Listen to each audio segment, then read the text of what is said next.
नमस्कार. ठरलं तर मग मालिकेत आपण पाहत आहोत अर्जुन हा सायलीला शोधत असतो. त्याला सांगायचं असतं की उद्या माझा वाढदिवस आहे आणि तो तिला माहिती नाही म्हणून त्याला गडबडीने तिला सांगायचं असतं की सगळेजण तुला विचारतील. इकडे सायली फुलं वेचण्यासाठी झाडाच्या पाठीमागे बसलेली असते. फुलं वेचता वेचता तिला चक्कर येते. ती स्वतःला सावरते आणि पुन्हा उठून घरात जायला निघते. तितक्याच समोरनं अर्जुन येतो आणि दोघांचं लक्ष नसल्यामुळे दोघांचीही टक्कर होऊन जाते. टक्कर झाल्यानंतर अर्जुन चिडतो आणि तिला जोरात म्हणतो, आता तुमची अक्कल माझ्यात आणि माझी अक्कल ही तुमच्यामध्ये जाणार. हे वाक्य ऐकल्यानंतर सायलीला जुन्या आठवणी आठवतात की लहानपणी मला असं कोणीतरी म्हणायचं, माझी अक्कल तुझ्यात आणि तुझी अक्कल माझ्यात येणार. तिचं लक्षच नसतं. अर्जुन तिला आवाज देत असतो पण ती तिच्या धुंदीमध्येच असते. मग तिला अर्जुन सावरतो आणि म्हणतो, मी तुम्हाला सकाळपासून शोधत आहे की तुम्हाला माझा वाढदिवस आहे उद्या हे सांगण्यासाठी. घरातल्यांना कळायला नको म्हणून तुला आधी सांगून ठेवतोय. तेव्हा ती बोलते, मला आईंकडनं कळलं आहे की उद्या तुमचा वाढदिवस आहे, तुम्ही मला आधी सांगायचं नाही. तितक्यात तो तिला सांगतो, आता मम्माला कळलं असेल तुला माझा वाढदिवस माहीत नाही, आता सगळी गडबड होणार. असं बोलतच असताना ती त्याला सांगते, मी बाजू सावरून घेतली. खोटी बायको असले तरी मला कळलं आहे तुमचा बड्डे आणि मी कुणालाही कळू दिलेलं नाही.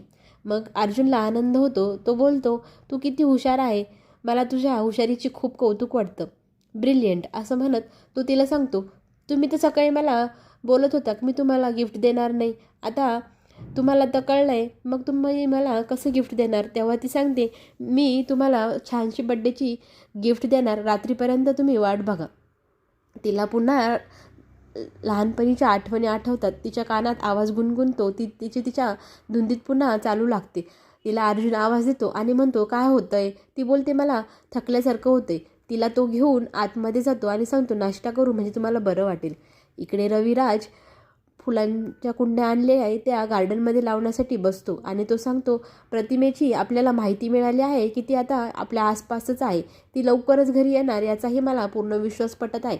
तेव्हा सुमन बोलते, तुम्हाला तर माहितीच मिळाली आहे पण मी चक्क त्यांना माझ्या डोळ्यांनी पाहिलेलं आहे, त्या आपल्या शहरात आहे, लवकरच आपल्याला भेटतील. तेव्हा प्रियाही बोलते, माझ्या आईसाठी मलाही झाडं लावायची आहे, बाबा माझ्याकडेही द्या ना एक कुंडी, मी झाड लावते. असं बोलत ती सगळेजण घरातले तिथे कुंड्यांमध्ये फुलं काढतात आणि गार्डनमध्ये लावायला सुरुवात करतात. प्रियाला खूप मच्छर चावतात. तेव्हा नागराज बोलतो, टाईमपास करू नको, पटपट कुंड्यांमधल्या गार्डनमध्ये लावा आणि घरी चल. इकडे अर्जुनला खूप उत्सुकता आहे. घरातले सगळेजण आपल्याला सरप्राईज देण्यासाठी नक्की काहीतरी करत असेल. त्याला वाटत असतं खाली जावा की काय, परत म्हणतो नको, त्यांचा सरप्राईज स्पॉईल होईल मी जर गेलो तर, असं तो म्हणत असतो मनातले मनात. तितक्यात तिथे समोरून सायली झोपायला पाणी घेऊन येते. मग तिच्याकडे तो बघतो, ही तर झोपायला आली आहे, माझी बड्डेची काही सरप्राईज प्लॅनिंग वगैरे करताय का नाही म्हणून तो तिच्याकडे बघतच असतो. तिच्या ते लक्षात येतं. ती त्याच्याकडे पाठीमागे वळून बघते आणि ती सांगते, आज माझं खूप डोकं दुखत आहे, काय करू काही कळेना, आता मी लवकर झोपते. असं म्हणत ती झोपायला जाते. त्याला विचार पडतो की ही माझ्या बड्डेची काहीच तयारी करत नाही आहे, सकाळी तर म्हणे सरप्राईज देईन, काहीच तयारी नाही. ती त्यालाही बोलते, आता तुम्हीही झोपा, आणि असं बोलत घालत हसते आणि झोपून घेते. अर्जुन खूप रागारागाने म्हणतो, हे माझ्या कोणीच तयारी करत नाही बड्डेची, असं म्हणून तोही झोपी जातो. रात्री तिने मोबाईलमध्ये बेल लावून ठेवलेली असते आणि ती बेल वाजल्यानंतर ती अलगद उठते आणि ती बंद करते आणि बड्डेची तयारी करायला जाऊया असं म्हणतेच तोच तिच्या डोक्यात पुन्हा दुखायला सुरू होतं. ती स्वतःला खूप सावरते आणि सांगते, आज अर्जुनचा बड्डे आहे, काहीही करून त्याचा बड्डे छानसा बनवायचा. म्हणून ती गोळी खाते. गोळी खाल्ल्यानंतर ती अलगद बघते की अर्जुन झोपलेला आहे आणि तो झोपलेला असल्यावर ती पटकन खाली जाते. इकडे सगळेजण हॉलमध्ये तयारी करण्याच्या याच्यात मग्न असतात. प्रत्येकाची काही ना काही धावपळ चालू असते.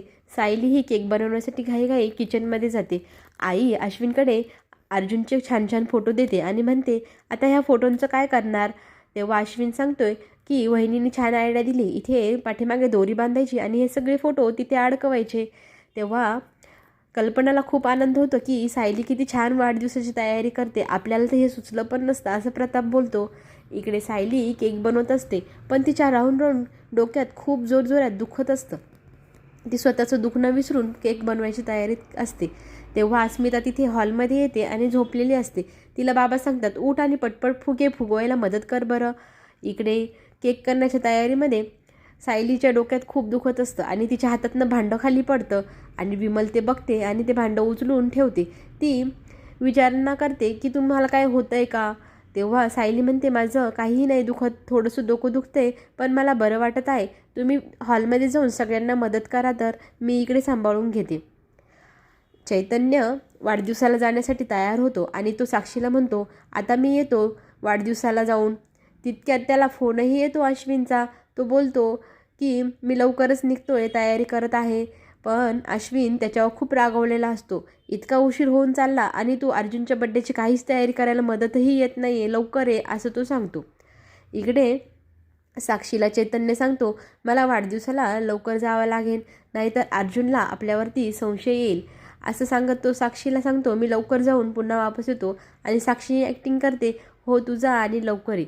तो गेल्यानंतर ती इकडे म्हणते, तुमची दोघांची इतकी छान मैत्री आहे, ती लवकरच खूप भयंकर अशा दुश्मनीत मी बदलणार आहे. तुला त्याची आता किंमत चुकवावी लागणार, तू तयारच राहा, असं ती मनातल्या मनात दमही देत असते. इकडे सगळेजण तयारी करत असतात. सायली तिथे केक घेऊन येते आणि त्या केकला पाहून अस्मिता म्हणते, हा डाऊन मार्केट केक कापायचा आहे का. तेव्हा अश्विनला राग येतो. अश्विन म्हणतो, तुला केकमधलं भांडं तरी कळतं का कोणतं आहे, तुला तर काही येत तर काही नाही. तेव्हा विमलने सांगते की ताई त्याच्यावरती थोडंसं नाव वगैरे टाका ना केकवरती. मग सायली घाईघाईने तो केक पुन्हा घेऊन जाते, विसरला असं सांगते आणि केकला छानसं डेकोरेशन करायला सुरुवात करते. अस्मिता उठून बसते आणि ती म्हणते, हा केक चॉकलेट केक आहे का, मला तर खूप आवडतो. तेव्हा अश्विन तिला सांगतो, तुला त्या डाऊन मार्केट केकमध्ये इंटरेस्ट नाही आहे ना, तुला एक घासही आम्ही खायला देणार नाही. सायली इकडे मनापासून अर्जुनच्या बड्डेची आणि केकची तयारी करत आहे. पुढे काय होणार पाहण्यासाठी आपण पुन्हा भेटूया. माझ्या चॅनलला नक्की सबस्क्राईब करा, लाईक करा, शेअर करा. धन्यवाद.